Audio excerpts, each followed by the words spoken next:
5. Here's Doug Armstrong, the general manager of the St. Louis Blues. Army knew his dad was one of the greatest linesmen of all time. Did he never listened to his father. You guys came on the ends of it. Well, I know one thing: you're not hiring Joel Edmondson to call offsides because of he had his arm up. He was convinced that play should have been called down. But were you even realizing at the time that wasn't reviewable? And do you feel bad about taking the points? No and no. Yeah. You're on the benefit side. But I'll tell you one thing though. I think we need to hire Joel Edmondson because he got it right correctly at the first one. It was offside. Yeah. Once a linesman's son, always a linesman's son. Exactly. But then he stopped on the play that came out and went back in.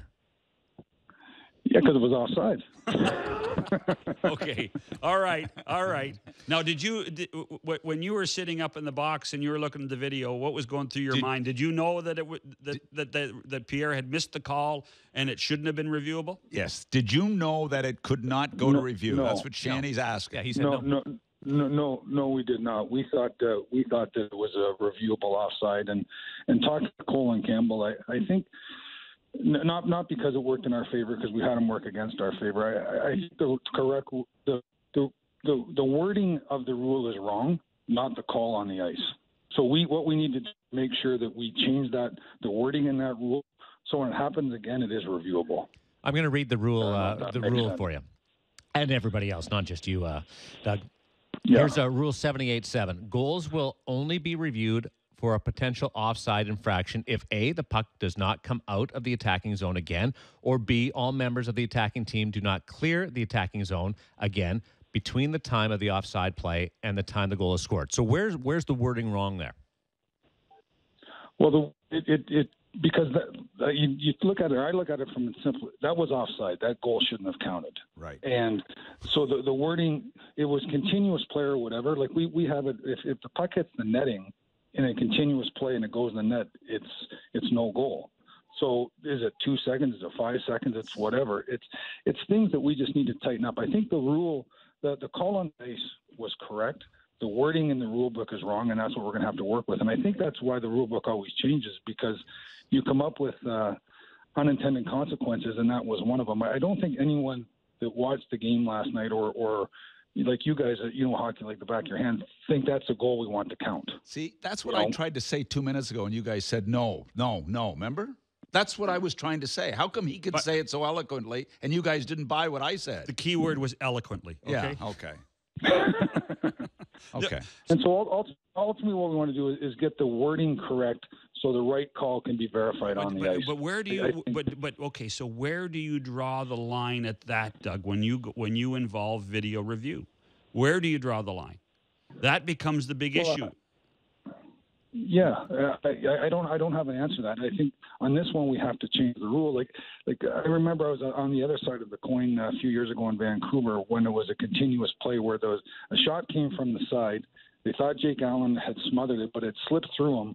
The referee blew the whistle as the puck was rolling into the net and was called, well, it was a continuous play. We're going to count it. It was the right call, but we used to go by once the whistle blows, the puck's dead. Yeah, right. And they said, well, that's just not correct. And so they counted that goal, then they changed the rule. We're going to change this ruling to make sure the wording is correct so that goal will always never count. Right. Okay, thank you. But I guess, I understand what you're saying, but is it going to be, if he brings the puck out, 3 feet?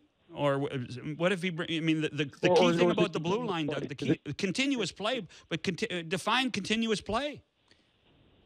Well, yeah, I guess if you're looking for a black and white rule book that's going to get everything correct all the time, I don't think you're going to find it, John. No, it works that way. I totally agree. So the black and white replay, the black and white rule right now is that goal should not have been challenged. That's the black and white rule right now, Doug. And now it should be allowed to be challenged. But it should be allowed to be challenged. I don't agree because they have to change it. Once the rules change, then they will be able to challenge it. Okay, you and I can argue about this. The rule is black and white. The rule is simple. It's the blue line. Everybody agreed that the blue line was the reason. Well, John, just look at the rule book and look what slashing is. There's 1,000 slashes a game. But the common sense comes into play. Yeah. So you can look at the rule book and look at every rule and there would be a whistle every 3 seconds in hockey if you went by the exact wording in the rule book. I'm just going to stop you right there because you brought up common sense, and that has no place in our show. Zero. And you've listened. You've been on the show. You've been part of the show. You've listened to the show. It doesn't belong. I would tell you there's still a judgment. There's still a judgment in a slash. There is no judgment whether the puck goes across the blue line or not. John, I'm with you on this, but I want to just move on with Doug.